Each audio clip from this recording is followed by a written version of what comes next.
All right, everybody, we're going to go over the syllabus. The syllabus is located right here, so let's click that and open it on up. Print it out so you have it for quick reference throughout the semester, the very brief semester. Um, Mini-mester 2013. I should put a 14 in there since this will span 2 years course within 5 weeks. Click that out of there. Here we go. Okay. So, contact information, again, email address is the best way to get a hold of me. I have a telephone number, but it won't be very useful to you since I won't be in my office very much for the mini-mester. If we do need to talk on the phone, though, I will definitely talk to you on the phone or do video conferencing. But the best way to initiate that is through email. If you're just lost or very confused, unsure about the expectations, don't hesitate to email me and say, hey, I need help. Can we arrange to talk on the phone? And I will make a time for us to talk on the phone. Okay, scrolling down, one thing you want to be well aware of is that there is no textbook to purchase. So if you happen to have purchased a textbook at the bookstore, take the book back. You don't need it. All of the reading will be provided free through Blackboard. Okay, very important aspect of any syllabus, including this one, is when I was a student, this is immediately what I would look for. How is the class calibrated? What is everything worth, in other words, right? So you got unit exams. There are 5 of them. And collectively, they constitute 70% of your grade. So and they're all worth something different. If you go to the expiration dates worksheet, it'll explain how much each exam is worth. So take a look at that when you get a chance. Orientation exam, you need to take the orientation exam after you're done watching these videos. That too is worth 5% of your grade. And for those students that choose not to take it, which will be none of you, of course, but the ones that choose not to take it, they will be dropped from the course, right? This is basically an indication to me that you showed up for the first couple of days of class and you chose to take the exam. So just take it. You can take it as many times as you need to. You do need to earn 100% on it, but take it as many times as you need to. I will try to grade them as quickly as possible, but I do need to actually physically grade them. It doesn't grade it automatically because they're short answer questions. Again, check your grade. Make sure you got 100%. If you're having problems with that, let me know. Email me. If you're having problems like just with questions, like I don't understand what this question is, email me. If you're having technical problems, call this number right here. I'll make it nice and big for everybody. 872-2598. 872-2598. This is the distance education hotline number. Call that number if you ever have any technical problems, like the software for Blackboard isn't working correctly. So put that phone number in your cell phone right now in your contacts under distance education hotline number. That number will be very, very important because Blackboard's a great tool and all. It's a very sophisticated piece of software. It's a great server, but it does have problems here and there. And the people at distance education for our department are very, very helpful.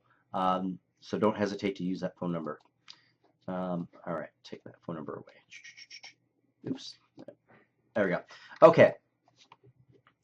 There is one assignment in this class, and it's due this week. It's due this Friday. It basically entails watching a documentary on Reconstruction and filling out some questions related to that documentary.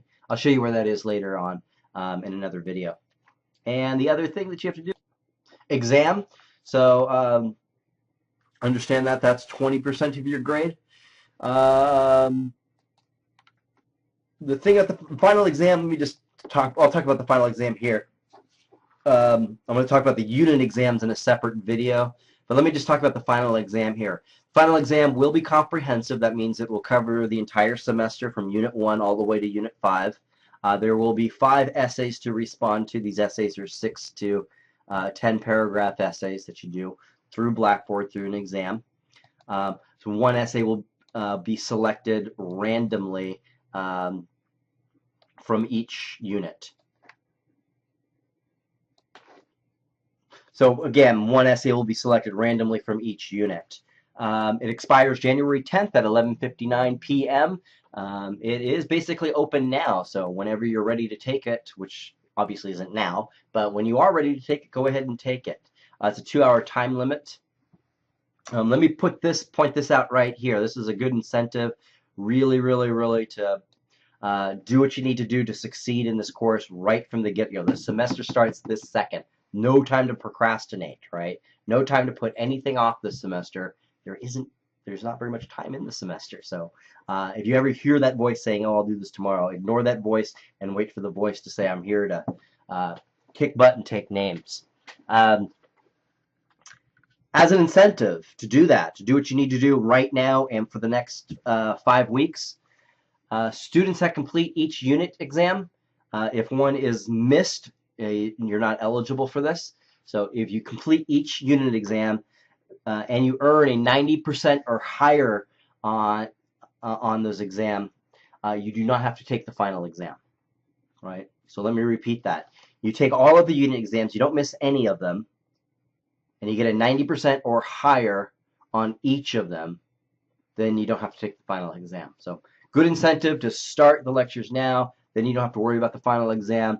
You just take, basically, you complete assignment 1 and you do all the unit exams, and then that's it. You won't have to take a final exam. So keep that in mind as you're preparing for this course. Other than that, I think that's it. Oh yeah, let me go over this real quick. And then we'll call it quits on the syllabus exam, and then one more video after this. Under no circumstances will any requirements for this course be accepted late. Let me repeat that. Under no circumstances will anything be accepted late in this course. So understand when everything is due, when it expires, and just make sure you can do what you can to get to it, right? My strongest advice to you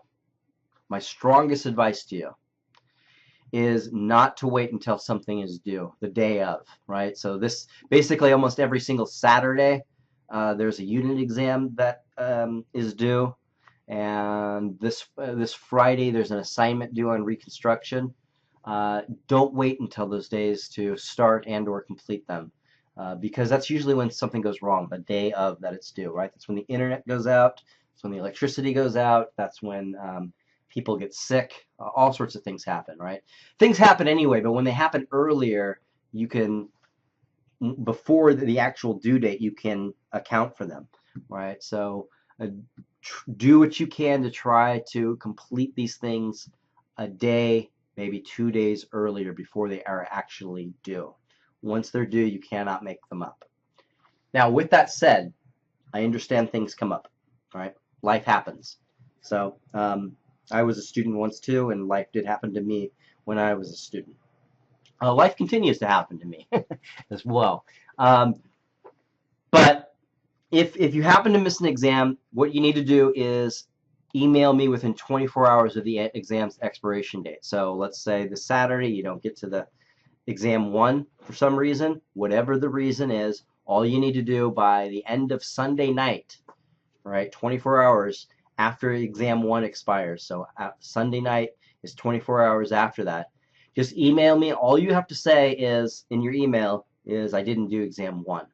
That's it. You don't have to explain why. All the reasons you give me are legitimate, right? I'm not here to referee your reasons and to play judge and jury over what happened, right? Think something happened and you didn't do it, so just explain. I didn't do exam 1. What I will do there is I will send you 2 different essays to read through that are related to the unit in which you just completed, and then a worksheet to complete in relation to those essays, right? And then you'll have a week to respond to that worksheet, and from there you will be able to earn your credit for that exam. So just keep that in mind if you happen to miss an exam and you want credit for it. That's the way you can do it. Other than that, that's about it. Let me just point this out. A note on plagiarism: just don't do it. Right? Don't go to any website on the internet and copy and paste and put it into anywhere into this class. One, it's very easy to detect if that happens. So You will. I catch it every single time. Um, and the other thing is that you will get an automatic F for the semester. Now, with that said, it is okay during my lectures. I offer lectures online. It is okay to plagiarize me, right? You can plagiarize me all you want, right? You're just basically taking notes and responding to essay questions, which I'll go into detail in just a little bit. But don't copy and paste from Wikipedia or some guy's history blog site or from whatever the case is. All the information you need is available on Blackboard within this class. You don't need to go anywhere else for it. And if you do, the consequences are pretty severe. Failing grade for the semester and being reported to South Texas College. All right. Let's end with on a good note, though, because I don't suspect anyone here of cheating. It happens, but doesn't happen often. But I just wanted to throw that out there. Again, my professional goal is to make sure that you guys succeed. So please let me know if something is confusing, if you're unsure about how to complete an assignment. There are no stupid questions, especially the first week, right? It's okay to be confused. It's normal. It's part of being a student. Just don't stay confused. Don't stay confused. Email me right now if you have any questions whatsoever at this moment. Other than that, I'll see you down below in the exam one or to the side, wherever, just depending on how you're looking at this. I'll see you in the exam video, unit exam video. Take care.